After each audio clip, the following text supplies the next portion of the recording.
Hey everyone, I'm Jacob, licensed therapist and co-host of the Sword and Soul podcast. Today, we will begin our multi-part series on finding and reestablishing purpose in your life.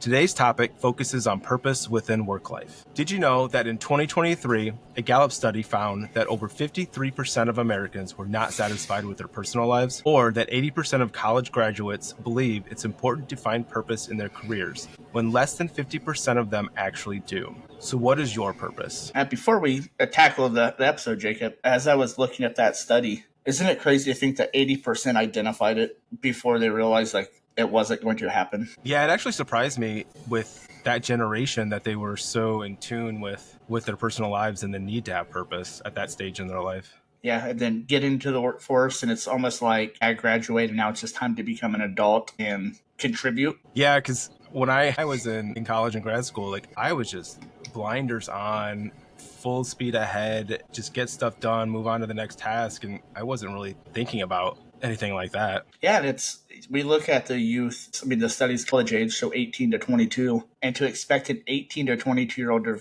have their full life planned out with what they want to do, where they want to spend the rest of their life, and they know ahead of time that it's important, and then 50% just settle. Yeah, I mean, 50% was not surprising. That was maybe a little high, but, I'm not exactly in touch with the youth these days.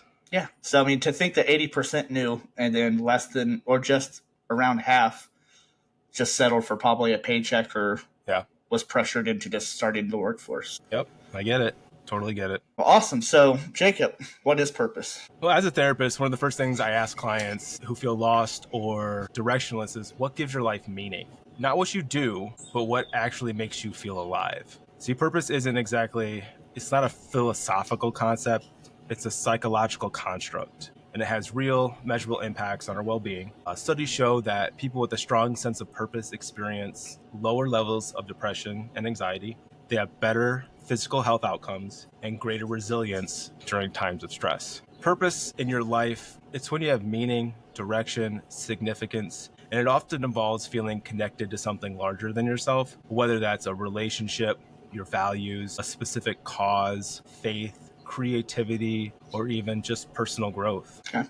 I'm reading over the notes for that. I had a pretty determined question, but now it kind of course corrected itself. If you do look at a lot of our youth and the way they are going, when you were talking about meaningful direction and significance, it kind of made me go back to the police force or first responders and about them giving back to community. And what's your thoughts on that? Yeah, a lot of the helping professions, first responders, even the military, therapists, teachers, nurses, doctors, one of the core values is helping others. And that is a very powerful motivator to keep your purpose on track. Now, granted, burnout is a very real issue, but usually those types of individuals, one of their core values is helping others. So do you think that comes back to the construct that, biblically speaking, it's about something bigger than us? Yeah, it's one way in our lives that we can kind of act that out and demonstrate it within our lives by giving to others. Because in the helping professions, I mean, that's what you're doing. You're foregoing your own needs, in a sense, to give other people the time, attention, needs that they have to better their lives. So what are a few ways that people seem to lose their purpose? Burnout is a big one. Helping professions are rife with burnout, and you usually see people who lose their purpose have an increase in depression, which then transitions into weight gain. So they start losing their fitness goals. They stop maybe seeing their family, so they isolate a lot more. And it's really a snowball effect until you really put on the brakes and decide, I need to take care of myself. I need to refine my purpose. And if it's not going to be in work, I need to find, a new job that's going to reignite my purpose, or just realign myself and remind myself why I'm doing what I'm doing. Yeah, I'm sure it's not a bad thing to take a step back. I mean, I wouldn't tell everybody to hop from job to job searching for a purpose, because that's going to snowball into your whole entire life, especially jobs, relationships, friends. But to take a step back and gather your thoughts and try to pinpoint where the separation came from and how you can course correct it. Exactly.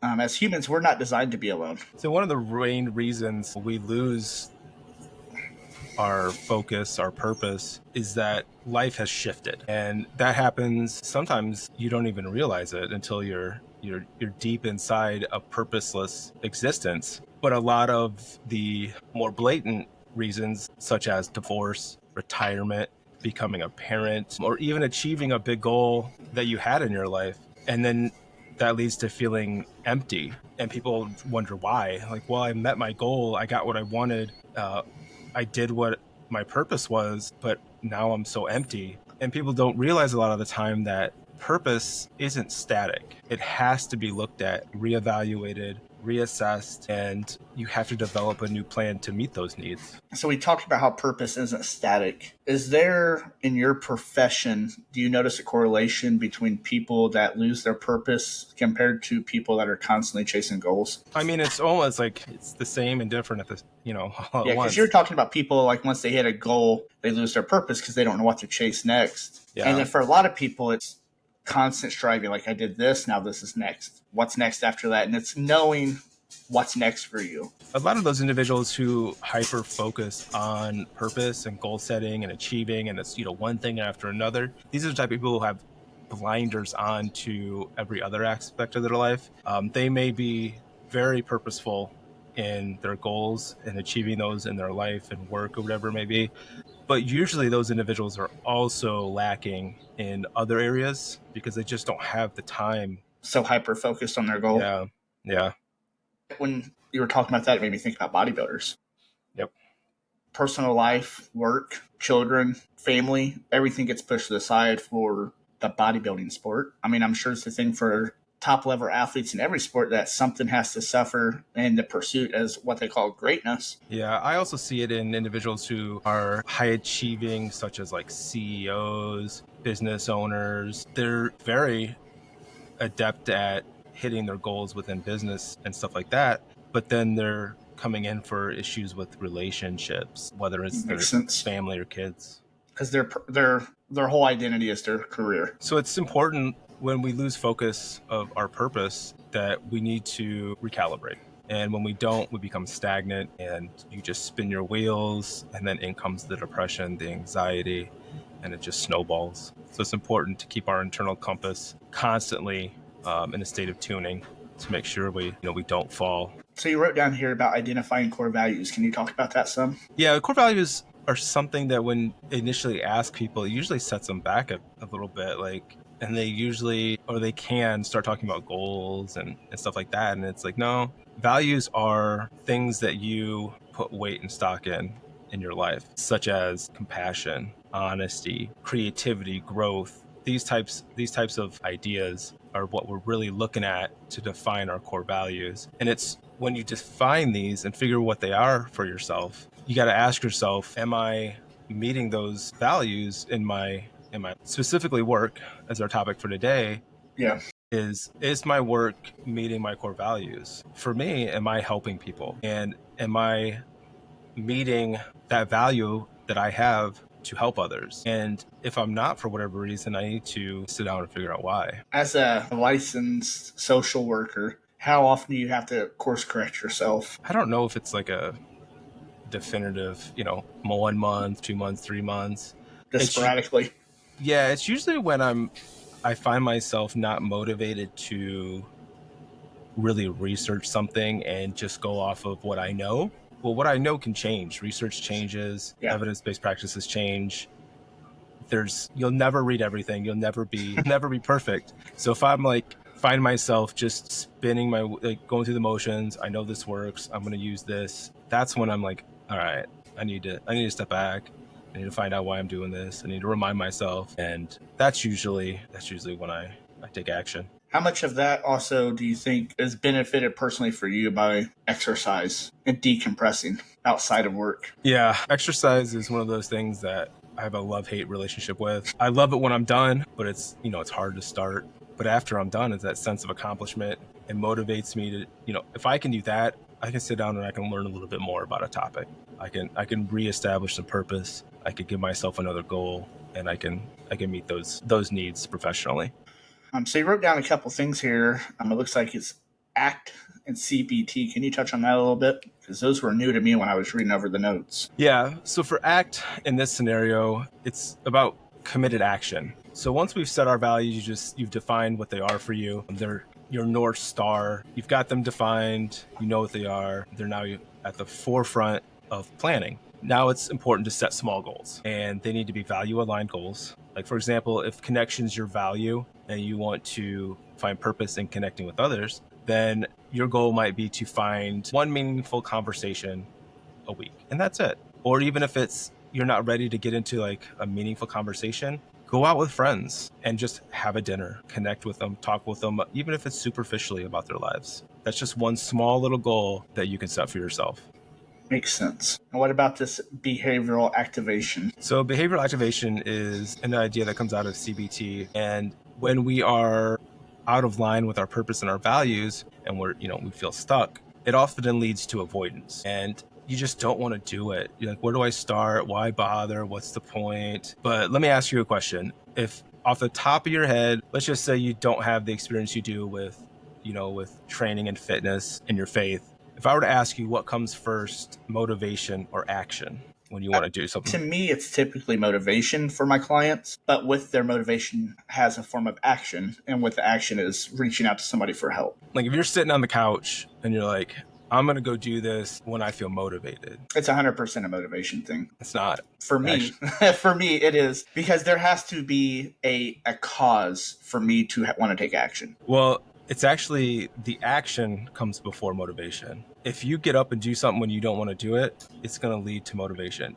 Now you're a little different. Your motivation is probably your motivation cup overfloweth. I mean, you've known me for many years. Yeah. I have motivation to do 1,000 things. Yeah. But the action is the hard part, because I'm sure I have some form of energy disorder, as I call it.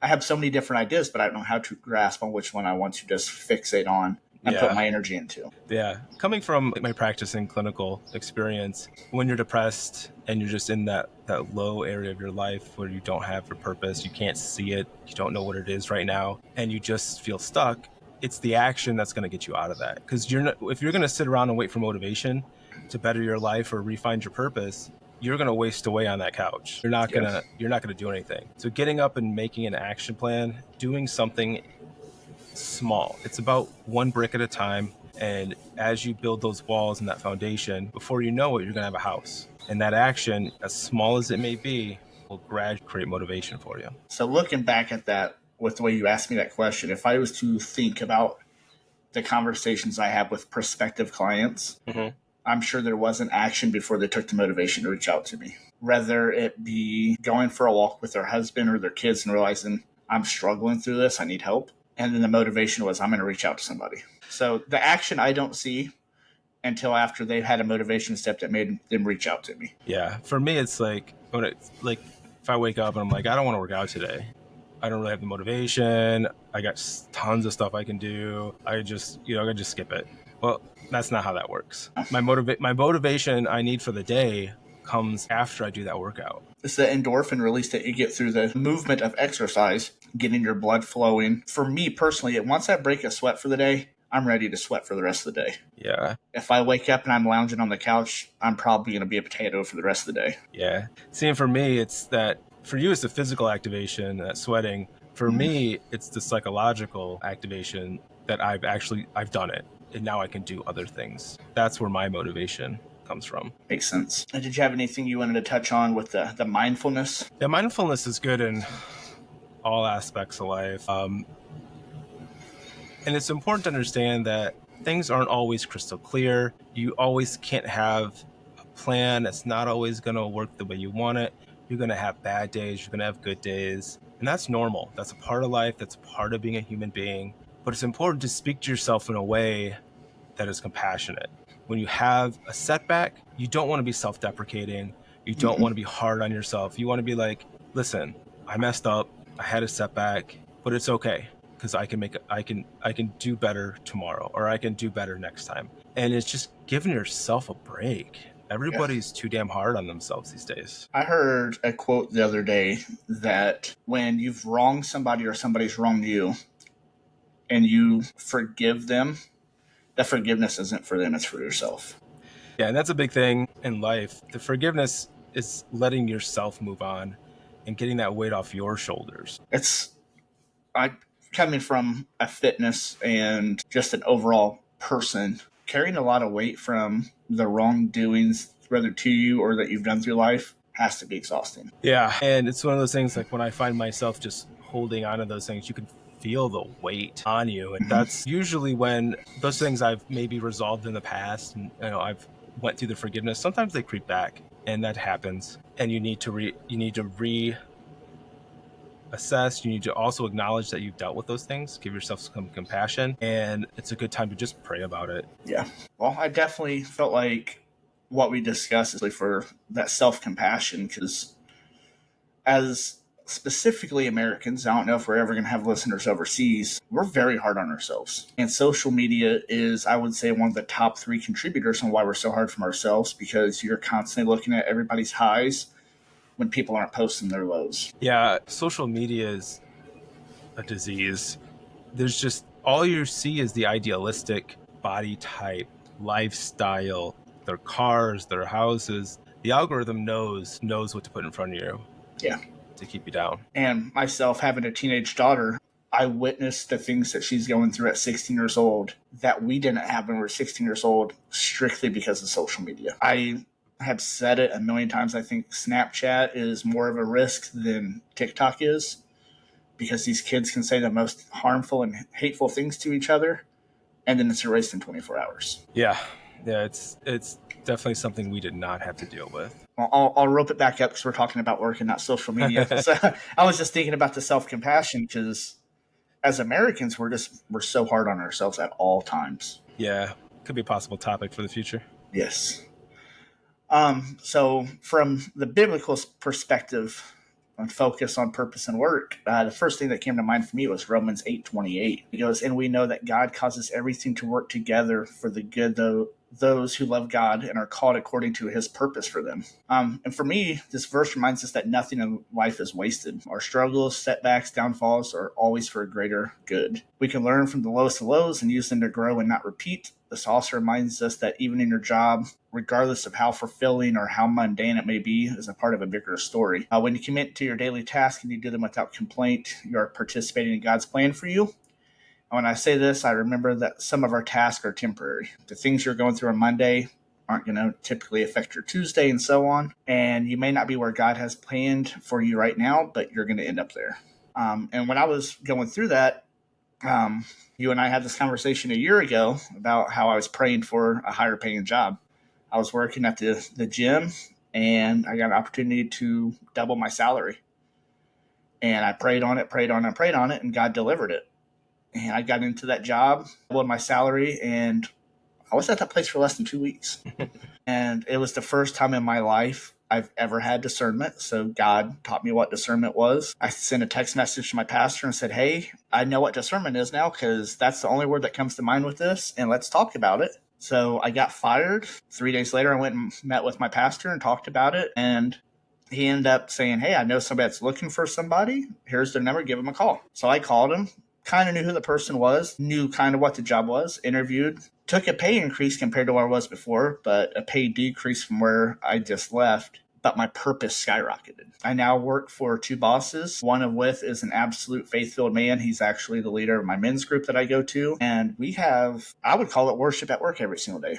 We're in the Word, we're rejuvenating each other's faith, and we're lighting the fire. And with that, I got more involved in the church. I started serving on the sound team, and now my wife, Karen, and I are leading the young adults ministry. And looking back at the whole situation, God showed me that it wasn't about money, it was about purpose. And it's scary going from a salary that doubled from what you were previously making and taking a pay cut, but I'm still making more than I was before. Yeah, it's that. You see that a lot with people who just job hop just to get that extra zero on their paycheck. Climbing the corporate ladder. Yeah, usually as that happens, purpose tends to decline. Yeah, and I mean, I've been at this job now for over a year. You've seen it from the outside looking in at me. Like, I'm not the same person I was a year ago. And for the first time in my 38 years of life, I feel appreciated at work. And when you feel appreciated by the people that you work for, your purpose is up. The communication is up at work. I don't go to work every day like, man, I'm just going to get beat down. Is this where I'm supposed to be? Like, God didn't want me to be going to work and dreading it every single day. Yeah, that's exactly where I was. I mean, I spent 14 years in a position that was comfortable. I was good at my job. And that's what I told myself was my purpose. I'm helping people. I'm good at my job.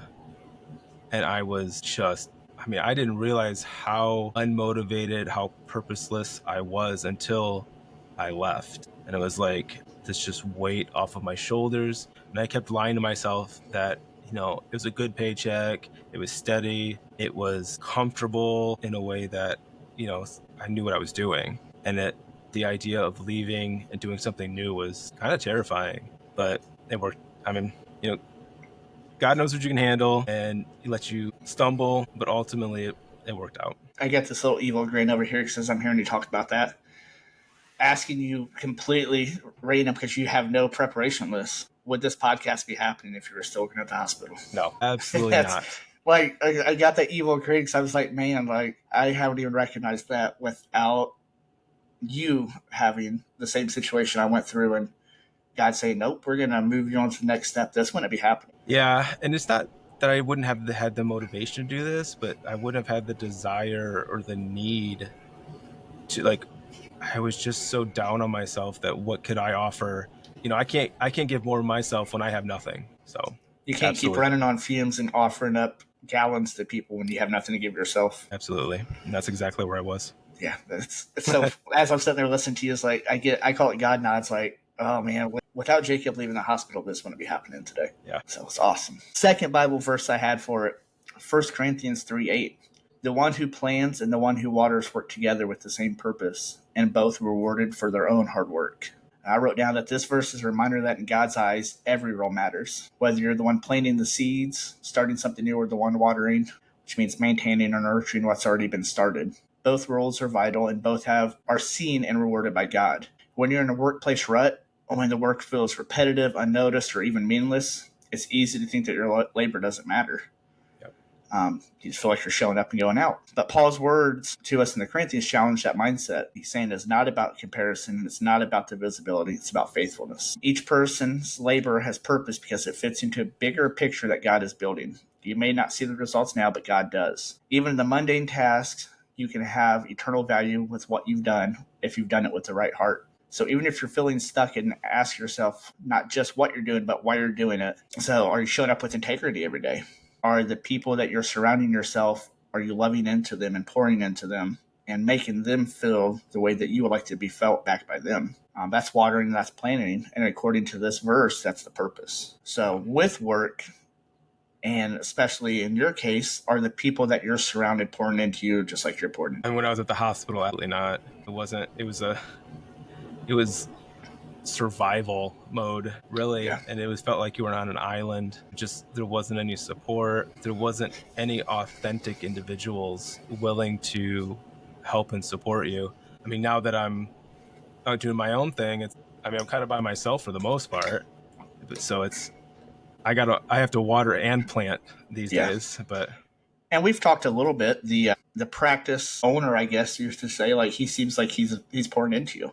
He took a big chance bringing you in. Yeah, and that it's hard for me to accept that kind of help because I'm I can do everything myself. I don't need anybody else. And that's usually to my own detriment. Having those around you that are going to support you and lift you up, educate you, and just give you that lifeline that, it's like you're drowning in the ocean and somebody throws you that lifeline and saves your life. And that's really what he did. So. Yeah. That's actually how my whole testimony started with my walk with Christ, was I realized that it's not just me anymore. I came from a family of addicts, and I was raised with the notion that you've got yourself and only you. And if you can't do it by yourself, you're never going to get there. So I was constantly chasing the battle of proving my family that I could be better than them. And it was a losing battle, man. Like, I was being successful, but it wasn't me. Looking back at my life, even as a non-believer, like, it wasn't me. I thought it was. And looking back at it, it's like, man, God, why were you working for me when I wasn't working for you? Yeah, I remember, 10, 11 years ago, and I was like telling you about my faith and I was a Christian, and you're like, nah, that ain't for me. It wasn't. And I think that's why, because I talk to my wife once a week about this whole journey, as I call it, and I'm not worthy. God, why did you call me to be a believer? Why did you call me to lead a ministry when I'm still ignorant? But I'm constantly reminded of I have faith, and I know it's not me. I thank him every single day because I don't try to take credit for it. It's not me. Yeah. You've known me for, like you said, 10 plus years. This podcast isn't me. Yeah. It's not you. And yeah, the fact that I sent you a text message and you kind of hum-hoed it and you took the time to think about it. Oh, I took plenty. Where I'm shooting from the hip at all time, but it's like God was telling me to be patient with you and not bring it back up again because he was working it. And for me, it was my processing of this idea of doing the podcast. It didn't come when I was comfortable when on the couch. It didn't come when I was in bed. It didn't come when I was doing something I enjoyed. The times I thought about it, honestly, was when I was on the treadmill, when I was doing the one thing that I hate the most, cardio. It makes sense. And it was just like, that's when God has my attention. Like, when it's just you and him. Yeah. When I am absolutely miserable and it's just kept going, like, I don't want to do this. This is me. I don't like speaking. I don't like being in front of people. I don't want to be the center of attention. I just want to fade into the background and disappear. Like at family functions, I want to do my thing and then poof. What did Jacob leave? Yeah. Was Jacob even here? Yeah, was even here? That's me. And when I was on that treadmill, I was like, give me an excuse. I need a reason not to do this. And I never got one. So you keep talking about how you like to be comfortable. And we'll wrap this up after this because we could go on for hours. As we said in men's group every week with the pastors that I meet with and the other congregation, it's constantly brought up about how people like to be comfortable. And my philosophy for the last year has been, once I'm comfortable, I'm not doing what I need to be doing. New to faith still. And I say new to faith, and I look back, I've been doing this for 5+ years, but I was asked to lead the men's group. And my instant answer was no, because like you, I don't want to be center of attention. I don't want everybody looking at me. And I said yes. And I did a pre-planned Bible study that was already out there, so I didn't have to come up with my own content. I had a video I had to play, and let's answer some questions. And 6 weeks later, my boss and the leader of the men's group said, hey, can you throw something together for us? Yeah, I'm going to throw it together. And I spent 5+ hours working on a study guide for it. And I wanted to say no, but I've told God that I'm not going to say no anymore. It's the constant pursuit of him, this constant pursuit of purpose, the constant pursuit of faith, and not the constant pursuit of blessings. So anytime I'm asked within the church to do something, I've said, yeah. I was in the Easter program, and that does not mean you to put on an outfit, play somebody else, and be on a stage. So my notes to people is growth only occurs when you're uncomfortable. That's 1,000% true. That really is. And it's one of the things that I struggle with the most, because I came from a place where I was uncomfortable all the time. And when I got out on my own, making my own choices, that was my purpose, was doing everything I can to be comfortable. And 20 years later, I'm uncomfortable again. But in the best way. Yeah, in the best way, because it's constantly, as I call it, leveling up. It's constant growth. And as almost 40-year-old men, we shouldn't be comfortable. We've got goals, we've got aspirations, and we got things we want to do. And I think that this podcast is going to only increase that. Yep, I think so. All right, Jacob, you want to wrap this up for us? Yeah, we talked a lot today about purpose and a bunch of other random stuff, but our focus was on work. And while that's important, it's also important to remember that work isn't just about your job, that paycheck. It's about the work you do in every aspect of your life. And we're going to get into those topics in the next few episodes, but it's all work. This is all work. Life is work. Therapy's work. If it's hard, you're doing it right. If it's easy, you need to try harder. And purpose isn't something you find once. And that's the important thing to really remember and take away. It's something that you keep building. And if you're not building your purpose, then you need to reevaluate. So reconnecting to it and to your purpose, it takes intention, it takes reflection, and sometimes it takes help from a professional, a therapist, a pastor, maybe somebody who's been through the same things you have. And today, take one step. Identify a value and live it in some small way over the next week. And jot down in a journal the changes that you noticed in 1 week. And even if they're tiny, I mean, if they're big, great. But if they're tiny, that's just as good. So if you need that extra push, seek out a friend, a family member, a pastor, a therapist, anybody that is there to help you to reevaluate your values and find your purpose again. And if this resonated with you, I would consider definitely journaling about your values and reaching out, like I said. If you do seek a therapist, find somebody that is trained in ACT or CBT. You can look those up and get a general idea of what they are. They will be helpful for you in finding your purpose again. And I just want to remind everybody that you can find us on YouTube, Facebook, Instagram, Boomer, TikTok, and Spotify at Sword and Soul Podcast. Please share this episode with a family member, a friend, a coworker, somebody that you feel like is struggling with purpose, even if it's outside the workplace. And as Jacob mentioned, next episode, we're going to be talking about purpose within the family, an area that is very near to my heart. So please tune in. I think we're going to do it weekly. Might be bi-weekly. It's just going to depend on schedules and how everything goes. So from the Sword and Soul Podcast, we thank you guys for tuning in. Later. Hey everyone, my name is Jacob. I'm a licensed therapist and co-host of the Sword and Soul Podcast, where we explore mental health through a faith-based lens. This podcast offers spiritual encouragement and mental health education for informational purposes only. It's not a substitute for therapy or medical advice, and listening does not create a therapist-client relationship. If you are in crisis, please call 911 or present to your local emergency room. The full disclaimer and a list of mental health resources are available in the show notes.